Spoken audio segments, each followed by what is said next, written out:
Hi friends, this is Edman Thapa from AAA Easy Trading and Investing with Man Thapa. So today we are mastering the market with Mr. Vijay Kedia Investing Wisdom.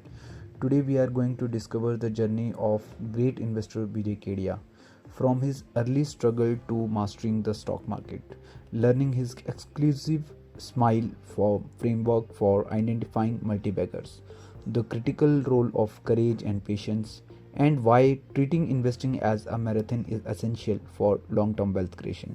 So let's start. तो आज हम बात करने वाले हैं एक ऐसे legendary investor की जिनकी फिलॉसफी ने अनगिनत लोगों को प्रेरित किया है। विजय केरिया, एक ऐसा नाम जो छोटे निवेशों को एक बहुत बड़ी दौलत में बदलने का हुनर जानता है। चलिए उनके इस तरीके को करीब से समझते हैं। देखिए, किसी भी स्ट्रैटेजी से पहले विजय केडिया की ये एक लाइन उनकी पूरी सोच की नींव रख देती है। उनके लिए स्टॉक मार्केट कोई जंग का मैदान नहीं है जहां आक्रामकता से जीत हासिल की जाए। नहीं, बिल्कुल नहीं। ये तो एक ऐसी जगह है जहां विनम्रता और बाजार के लिए सम्मान होना सबसे जरूरी है। तो आगे हम केडिया के निवेश के ज्ञान को इन 5 हिस्सों में समझेंगे। एक एक करके उनकी फिलॉसफी की परतों को खोलेंगे। सबसे पहले और सबसे जरूरी बात, कोई भी स्टॉक चुनने या कोई एनालिसिस करने से पहले केडिया का मानना है कि एक निवेशक को अपनी मानसिकता, अपने माइंडसेट को 3 मजबूत स्तंभों पर खड़ा करना होता है। यही वो बुनियाद है जिस पर लंबी सफलता की इमारत टिकती है। तो ये हैं वो 3 स्तंभ: ज्ञान, साहस और धैर्य। देखिए, ज्ञान सही कंपनी ढूंढने में मदद करेगा। धैर्य आपको लंबे समय तक टिके रहने की ताकत देगा। लेकिन केडिया के हिसाब से जो चीज सबसे ज्यादा जरूरी है और जिसमें महारत हासिल करना सबसे मुश्किल है, वो है साहस। सिर्फ बाजार गिरने पर टिके रहने का साहस नहीं, बल्कि अपने एनालिसिस पर भरोसा करके एक अच्छी खासी रकम निवेश करने का साहस भी। और इसी बात को विजय केडिया एक बहुत ही जबरदस्त उदाहरण से समझाते हैं। वो कहते हैं कि साहस तैराकी जैसा है। आप कितनी भी किताबें पढ़ लें, जब तक पानी में उतरेंगे नहीं, तैरना नहीं सीख सकते। मतलब साफ है, थ्योरी और ज्ञान तब तक बेकार हैं जब तक उसे असलियत में आजमाने और बाजार के उतार चढ़ाव को झेलने का साहस ना हो। तो अब थियरी तो बहुत हो गई, चलिए अब असल दुनिया में देखते हैं कि ये फिलॉसफी, ये सिद्धांत काम कैसे करता है। और इसके लिए सेरा सैनिटरीवेयर के केस स्टडी से बेहतर कुछ नहीं हो सकता, जो केडिया के विश्वास की एक सच्ची परीक्षा थी। जरा इस सफर को महसूस करके देखिए। 2004-05 में निवेश किया और 4 साल बाद 2008 की मंदी में स्टॉक वापस उसी कीमत पर आ गया। 4 साल का इंतजार और नतीजा 0। फिर जब स्टॉक ने जबरदस्त रफ्तार पकड़ी तो 2017 में वो अपने टॉप से लगभग आधा हो गया। ऐसी हालत में टिके रहना ही असली साहस की परीक्षा है। तो उस धैर्य और साहस का नतीजा क्या निकला? एक ऐसा अविश्वसनीय रिटर्न जिसके बारे में सोचकर ही होश उड़ जाएं। बोनस एडजस्ट करने के बाद लगभग 16,800 गुना का रिटर्न। यही वो मल्टी बैगर है जिसने उनके करियर को एक नई पहचान दी। लेकिन रुकिए, कहानी यहीं खत्म नहीं होती। शेयर की कीमत में जो बढ़ोतरी हुई वो तो है ही, उसके ऊपर इतने सालों में मिले डिविडेंड से ही उनकी शुरुआती लागत का 5 गुना वापस आ गया। सोचिए, मतलब उनका जो होल्डिंग था वो एक तरह से मुफ्त हो गया। तो अब जब हमने उनकी मानसिकता को समझ लिया है, तो सवाल ये उठता है कि वो ऐसी कंपनियां आखिर ढूंढते कैसे हैं। यहीं पर आता है उनका मशहूर स्माइल फ्रेमवर्क, एक बहुत ही सरल लेकिन उतना ही शक्तिशाली टूलकिट। चलिए एक एक करके इसे समझते हैं। एस यानी साइज में छोटी, क्योंकि छोटी कंपनियों के पास बढ़ने की गुंजाइश बहुत ज्यादा होती है। एम यानी एक्सपीरियंस में मीडियम, मतलब मैनेजमेंट ने कम से कम 1-2 मंदी के दौर देखे हों। आई यानी मैनेजमेंट की ईमानदारी, जो केडिया के लिए सबसे जरूरी है। एल यानी बड़ी आकांक्षाएं, क्योंकि अगर मैनेजमेंट ही बड़ा नहीं सोचेगा तो कंपनी कैसे बड़ी बनेगी। और आखिर में ई यानी एक्स्ट्रा लार्ज मार्केट पोटेंशियल, ताकि कंपनी की ग्रोथ कभी रुके ही नहीं। और ये सारी बातें हमें विजय केडिया के दर्शन के सबसे मूल सिद्धांत पर ले आती हैं। वो ये कि कोई बाजार को किस नजर से देखता है, उसके नतीजे भी बिल्कुल वैसे ही होते हैं। देखिए, बाजार में 2 ही तरह की मानसिकता काम करती है। एक तरफ है बिजनेस माइंडसेट, जो मैनेजमेंट और लॉन्ग टर्म ग्रोथ पर ध्यान देता है, और दूसरी तरफ है जुआरी का माइंडसेट, जो टिप्स और रोज की कीमतों के पीछे भागता है। केडिया का तर्क बिल्कुल साफ है। अगर बाजार को एक कसीनो की तरह लिया जाएगा तो अंत में घर यानी कसीनो ही जीतता है। और केडिया इसी बात को बहुत साफ शब्दों में कहते हैं, मतलब जैसा नजरिया वैसा नतीजा। अगर इसे एक गंभीर बिजनेस मानेंगे तो रिटर्न भी बिजनेस जैसा मिलेगा, और अगर इसे बस एक खेल या जुआ समझेंगे तो नतीजे भी वैसे ही होंगे। तो आखिर में केडिया जैसे शानदार करियर से हम सबके लिए अंतिम और सबसे बड़ी सीख क्या है? वो ये है कि ये सफ़र कभी ख़त्म नहीं होता। अक्सर हम सफलता की कहानियां सुनते और पढ़ते हैं, लेकिन केडिया इस बात पे जोर देते हैं कि असली और गहरी सीख तो असफलता की कहानियों से मिलती है, जिसमें उनकी अपनी गलतियां भी शामिल हैं, जैसे एक डीलिस्टेड कंपनी में पैसे गंवाना। ये असफलताएं ही सिखाती हैं कि क्या नहीं करना है। और ये अंतिम बात उनकी पूरी फिलॉसफी का निचोड़ है। सफलता कोई मंजिल नहीं है। वो खुद को हमेशा एक वर्क इन प्रोग्रेस मानते हैं, एक ऐसा इंसान जो लगातार सीख रहा है, गलतियां कर रहा है, उनसे संभल रहा है और बस आगे बढ़ रहा है। यही विनम्रता उन्हें जमीन से जोड़े रखती है। तो आज की ये बातचीत हम इसी एक सवाल के साथ खत्म करेंगे, एक ऐसा सवाल जो हर निवेशक को खुद से पूछना चाहिए। क्या उनमें दौलत बनाने का साहस है या बस जल्दी अमीर बनने की एक इच्छा? इस पर जरूर सोचिएगा। तो आज हम बात करने वाले हैं एक ऐसे निवेशक की जिनका नाम शेयर बाजार में आप कह सकते हैं बड़े अदब से लिया जाता है, विजय केडिया। इनका सफर भी बड़ा दिलचस्प रहा है। शुरुआत की कलकत्ता स्टॉक एक्सचेंज में ट्रेडिंग से, जहां पैसे बने नहीं बल्कि डूबे। लेकिन करीब 10 साल बाद उन्होंने एक बड़ा फैसला लिया, ट्रेडिंग को कहा अलविदा और पूरा फोकस सिर्फ इन्वेस्टिंग पर। और आज हम यही समझने की कोशिश करेंगे कि आखिर उनका वो सीक्रेट सॉस है क्या, वो कौन सी सोच है, कौन सी स्ट्रैटेजी है जिसने उन्हें सेरा सैनिटरी वेयर और अतुल ऑटो जैसे कई मल्टी बैगर स्टॉक्स पहचानने में मदद की। अगर हम देखें तो उनकी पूरी फिलॉसफी असल में 3 पिलर्स पर खड़ी है: ज्ञान, साहस और धैर्य। ठीक है, तो चलिए एक एक करके इन पिलर्स को समझते हैं। शुरुआत करते हैं पहले और सबसे जरूरी पिलर से, ज्ञान। मतलब हजारों कंपनियां लिस्टेड हैं, आखिर वो सही कंपनी ढूंढते कैसे हैं? ये सबसे बड़ा सवाल है। यहीं पर उनका एक बहुत ही मशहूर फॉर्मूला काम आता है, जिसे वो स्माइल कहते हैं। अच्छा। SMILE। ये एक एक्रोनिम है और इसका हर अक्षर एक खासियत बताता है जो वो किसी भी कंपनी में सबसे पहले ढूंढते हैं। स्माइल सुनने में तो बड़ा पॉजिटिव लगता है। चलिए इसे डिकोड करते हैं। तो S से शुरू करें। हाँ, S का मतलब है स्मॉल इन साइज। वो ऐसी कंपनियां चुनते हैं जो अपने सेक्टर में छोटी हों। पर यहाँ एक बात साफ करनी बहुत जरूरी है। इसका मतलब पेनी स्टॉक बिल्कुल भी नहीं है। अच्छा। इसका मतलब है वो कंपनियां जिनका मार्केट कैप छोटा है पर जिनमें भविष्य में अपने सेक्टर की लीडर बनने की पूरी क्षमता हो। जैसे उन्होंने जब सेरा सैनिटरी वेयर या अतुल ऑटो को चुना, तब वे अपने अपने सेक्टर की बहुत छोटी कंपनियां थीं। स्मॉल इन साइज सुनने में तो अच्छा है, मतलब ग्रोथ की बहुत गुंजाइश है। लेकिन छोटी कंपनियों में तो रिस्क भी उतना ही ज्यादा होता है। एक आम निवेशक ये कैसे पता लगाए कि ये छोटी कंपनी भविष्य की सेरा बनेगी या डूब जाएगी? बहुत अच्छा सवाल है। और यहीं पर स्माइल का दूसरा अक्षर M यानी मीडियम एंड एक्सपीरियंस काम आता है। वो कहते हैं कि कंपनी भले ही छोटी हो, लेकिन उसके मैनेजमेंट या प्रमोटर को अपने फील्ड का कम से कम 15 से 20 साल का तजुर्बा होना ही चाहिए। उनका तर्क ये है कि ऐसा मैनेजमेंट कई बिजनेस साइकिल देख चुका होता है, कई उतार चढ़ाव। वो जानते हैं कि मुश्किल हालात से नाव को कैसे पार लगाना है। कोई नया मैनेजमेंट शायद पहले ही तूफान में घगरा जाएगा। मतलब कंपनी छोटी पर चलाने वाला अनुभवी, ये एक तरह का सेफ्टी नेट हो गया। ठीक है, S और M समझ आ गया।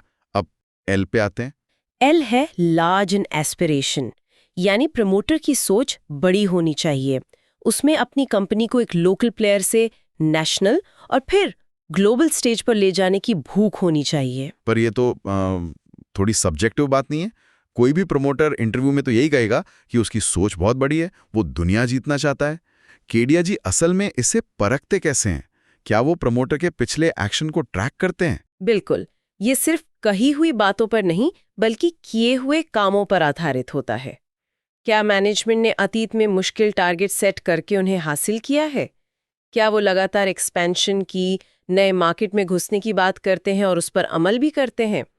ये उनकी एनुअल रिपोर्ट्स, उनके इंटरव्यूज, उनके एक्शन से साफ झलकता है। और आखिर में आता है E, जो शायद सबसे जरूरी है, एक्स्ट्रा लार्ज मार्केट पोटेंशियल। मतलब उस इंडस्ट्री का साइज बहुत बड़ा होना चाहिए। बहुत ज्यादा बड़ा। उनकी एक बहुत मशहूर कहावत है, मैं तालाब में मगरमच्छ का नहीं बल्कि समंदर में मछली का शिकार करता हूँ। मतलब अगर कंपनी अच्छी है, मैनेजमेंट अच्छा है, लेकिन वो जिस इंडस्ट्री में है वो ही छोटी सी है तो कंपनी एक हद के बाद ग्रो नहीं कर पाएगी। वो ऐसे सेक्टर चुनते हैं जहां डिमांड सालों साल तक बनी रहने वाली हो। और मैनेजमेंट पर तो उनका जोर इतना ज्यादा है कि वो कहते हैं सफलता के 3 नियम है, मैनेजमेंट, मैनेजमेंट और मैनेजमेंट। उन्होंने एक बहुत अच्छी मिसाल दी थी कि गाड़ी चाहे मर्सिडीज हो या ऑल्टो, अगर ड्राइवर अच्छा है तो आपको मंजिल तक सुरक्षित पहुंचा ही देगा, लेकिन अगर ड्राइवर शराबी है तो मर्सिडीज में भी एक्सीडेंट होना तय है। एकदम सही। और इसी सोच के साथ वो हमेशा सनराइज सेक्टर यानी भविष्य में तेजी से बढ़ने वाले सेक्टर पर दांव लगाते हैं और सनसेट सेक्टर से दूर रहते हैं। और एक और दिलचस्प बात जो कई लोगों को हैरान करती है वो ये है कि अगर उन्हें कंपनी की ग्रोथ स्टोरी और मार्केट का साइज साफ दिख रहा हो तो वो शुरुआती दौर में पीई रेशियो जैसी चीजों पर बहुत ज्यादा ध्यान नहीं देते। ये तो पारंपरिक निवेश की सोच के बिल्कुल उल्टा है। वैल्यू इन्वेस्टिंग के सारे गुरु तो यही सिखाते हैं कि सस्ता खरीदो, पीई कम होना चाहिए। क्या इसका मतलब ये नहीं कि आप किसी भी कीमत पर स्टॉक खरीदने का जोखिम ले रहे हैं? इसकी कोई ऊपरी कीमत तो होगी। उनका तर्क है कि एक तेजी से बढ़ती हुई छोटी कंपनी का पीई हमेशा ज्यादा ही दिखेगा, क्योंकि बाजार भविष्य की ग्रोथ को आज ही कीमत दे रहा होता है। अगर आप सिर्फ कम पीई देखकर ही निवेश करेंगे तो आप भारत की सबसे बड़ी ग्रोथ स्टोरीज का हिस्सा कभी नहीं बन पाएंगे। हाँ, उनका जोर इस बात पर रहता है कि ग्रोथ मुनाफे के साथ आ रही है या नहीं, और सबसे जरूरी बात, कंपनी पर कर्ज कम से कम होना चाहिए। कर्ज उनके लिए एक बहुत बड़ा रेड फ्लैग है। ठीक है, तो स्माइल फॉर्मूले से और मैनेजमेंट की क्वालिटी देखकर हमें एक अच्छी कंपनी मिल गई, लेकिन मुझे लगता है कि 90% लोग यहीं पर रुक जाते हैं। अच्छी कंपनी पता होना एक बात है और उसमें अपनी बचत का एक बड़ा हिस्सा लगाने की हिम्मत बिल्कुल दूसरी। यहीं पर शायद उनका दूसरा स्तंभ, साहस, काम आता है ना? आपने बिल्कुल सही पकड़ा। वो कहते हैं कि ज्ञान सबसे जरूरी है, लेकिन ज्ञान के बिना साहस एक दोधारी तलवार है जो आपका ही गला काट सकती है। पर ज्ञान के बाद साहस ही वो चीज है जो एक औसत निवेशक और एक महान निवेशक के बीच का फर्क तय करती है। इसका मतलब क्या है? थोड़ा और समझाइए। इसका मतलब है कॉन्विक्शन के साथ बेटिंग करना। सिर्फ एक अच्छी कंपनी ढूंढ लेना ही काफी नहीं है, उसमें अपनी क्षमता के हिसाब से एक ठीक-ठाक रकम लगाना भी उतना ही जरूरी है। कई लोग बाद में कहते हैं कि अरे मैंने एमआरएफ का शेयर 100 रुपए में खरीदा था, पर पूछा जाए कि कितने शेयर लिए थे तो जवाब आता है 10 शेयर। अगर वो 500 गुना हो भी गया तो भी उससे आपकी जिंदगी नहीं बदलती। विजय केडिया का मानना है कि जब आपको एक हीरा मिल जाए तो उसे थोड़ी बड़ी मात्रा में उठाना चाहिए। उन्होंने इसकी अहमियत समझाने के लिए कहानी सुनाई थी। एक बहुत बड़ी मशीन खराब हो गई जिसे शहर के बड़े बड़े इंजीनियर्स ठीक नहीं कर पाए। फिर एक गांव के मैकेनिक ने आकर बस एक हथौड़ा सही जगह पर मारा और मशीन चालू हो गई। जब बिल देने की बारी आई तो उसने बिल बनाया 10,000 रुपए का। फैक्ट्री मालिक ने कहा, एक हथौड़ा मारने के 10,000? मैकेनिक ने जवाब दिया, हथौड़ा मारने का तो बस 1 रुपया है। 9,999 रुपए इस बात के हैं कि हथौड़ा मारना कहाँ है। शानदार कहानी है ये, और यही साहस का सार है। ज्ञान आपको बताता है कि हथौड़ा कहाँ मारना है, लेकिन साहस उस हथौड़े को पूरी ताकत से चलाने की हिम्मत देता है। असल मुश्किल तब आती है जब आपको अपनी मेहनत की कमाई का 15 या 20% एक ही स्टॉक में डालना होता है। इसे कॉन्सेंट्रेटेड बेटिंग कहते हैं। ये साइकोलॉजिकली बहुत मुश्किल है, क्योंकि अगर वो एक दांव गलत हो गया तो नुकसान बहुत बड़ा होता है। लेकिन बड़े रिटर्न्स भी ऐसे ही साहसी फैसलों से बनते हैं। और फिर आता है तीसरा, और शायद आज के इंस्टेंट नूडल्स वाले जमाने में सबसे मुश्किल स्तंभ, धैर्य। वो कहते हैं कि वो किसी भी स्टॉक को अनंत काल के लिए खरीदते हैं जब तक कि उसकी कहानी, उसकी स्टोरी बरकरार है। ये सुनने में तो बहुत आसान लगता है, पर करने में सबसे मुश्किल है। इसका सबसे बेहतरीन उदाहरण उनकी सेरा सैनिटरी वेयर की केस स्टडी है। उन्होंने 2004-05 के आसपास के शेयर लगभग 35 रुपए में खरीदा था। 2008 की जबरदस्त तेजी में ये शेयर 225 रुपए तक चला गया। उनका पैसा कुछ ही सालों में 6-7 गुना हो गया था। उस वक्त तो जश्न का माहौल होगा। बिल्कुल, लेकिन फिर आई 2008 की ग्लोबल मंदी और वो शेयर वापस 35 रुपए पर आ गया। सोचिए, उनका सारा मुनाफा जो कागज पर दिख रहा था वो रातों रात खत्म हो गया। वो वापस अपनी खरीद कीमत पर आ गए। उस वक्त तो किसी का भी दिल दहल जाएगा। 99% लोग तो पैनिक में बेचकर निकल जाएंगे कि कम से कम कैपिटल तो बचा लें। और यही फर्क है, उन्होंने शेयर नहीं बेचा। क्यों? क्योंकि उन्हें भारत की हाउसिंग स्टोरी पर, कंपनी के मैनेजमेंट पर और उसके प्रोडक्ट पर पूरा भरोसा था। उन्हें पता था कि मंदी आज है, कल नहीं रहेगी, लेकिन लोग घर बनाना और बाथरूम बनाना बंद नहीं करेंगे। उन्होंने आखिरकार 18 साल बाद अपना आखिरी हिस्सा बेचा और तब तक डिविडेंड और बोनस शेयर मिलाकर उस एक निवेश ने 16,000 गुना से भी ज्यादा का रिटर्न दिया। एक मिनट, ये नंबर हजम करना भी मुश्किल है। 16,000 गुना, मतलब अगर किसी ने सिर्फ 10,000 रुपए लगाए होते तो वो 16 करोड़ बन गए। ये कैसे मुमकिन है? सिर्फ धैर्य रखने से? सिर्फ धैर्य रखने से और सही कहानी पर टिके रहने से। धैर्य को लेकर उनकी एक और मिसाल बहुत दिलचस्प है। वो कहते हैं कि अगर आप कलकत्ता से मुंबई की 2.5 घंटे की फ्लाइट में हैं, तो 1 घंटे बाद ही बेचैनी होने लगती है कि कब पहुंचेंगे। लेकिन अगर आप 14 घंटे की कनाडा की फ्लाइट में हैं, तो आपकी बेचैनी 12 घंटे बाद शुरू होगी। वाह, मतलब आपकी मंजिल ही आपका धैर्य तय करती है। एग्जैक्टली। अगर आपका लक्ष्य बड़ा है, तो आप छोटे मोटे उतार चढ़ाव यानी एयर टर्बुलेंस से घबराएंगे नहीं। इसीलिए वो बाजार को टाइम करने की कोशिश भी नहीं करते। उनकी दलील है कि अगर ट्रेन अपनी मंजिल पर 15 मिनट पहले पहुंच जाए, तो क्या बीच स्टेशन पर उतर जाएंगे? नहीं, क्योंकि आपको अपनी मंजिल तक पहुंचना है, न कि ट्रेन के टाइम टेबल से रेस लगानी है। ठीक है, तो अब एक बहुत जरूरी सवाल उठता है। अगर वो कीमत या समय का कोई लक्ष्य नहीं रखते, तो वो आखिर बेचते कब हैं? अगर कोई स्टॉक अनंत काल के लिए खरीदा है, तो निकलने का पैमाना क्या है? इसके लिए वो रामायण का एक बहुत सुंदर उदाहरण देती हैं। विभीषण ने रावण की सोने की लंका तब छोड़ी जब उन्होंने देखा कि रावण का फोकस बदल गया है, वो अहंकार में है और गलत रास्ते पर चल पड़ा है।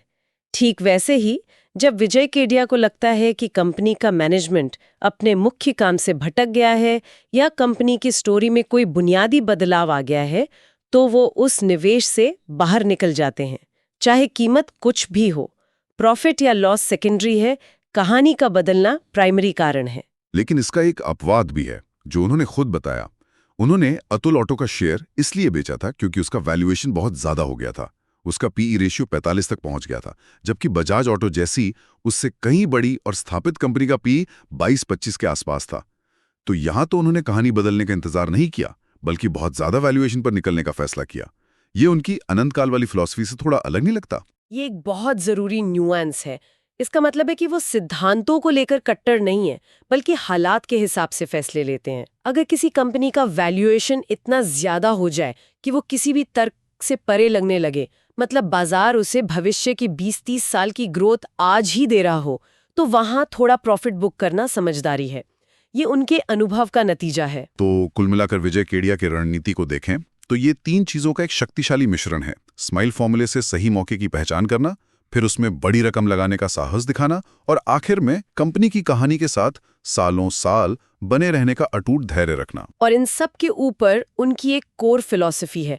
वो ट्रेडिंग को एक तरह का जुआ मानती है और निवेश को एक गंभीर बिजनेस। उनका मानना है कि अगर आप बाजार को बिजनेस की तरह देखेंगे, तो वो आपको बिजनेस जैसा ही नतीजा देगा। अगर जुआ समझेंगे तो नतीजा भी वैसा ही होगा। यही नजरिए का खेल है। विजय केडिया कहते हैं कि अपनी गलतियों से सीखने में पूरी जिंदगी लग सकती है, लेकिन दूसरों की गलतियों से सीखकर आप बहुत जल्दी आगे बढ़ सकते हैं। और ये बात एक विचार छोड़ जाती है, किसी और की कौन सी निवेश की गलती ने हाल ही में एक बड़ा सबक सिखाया है।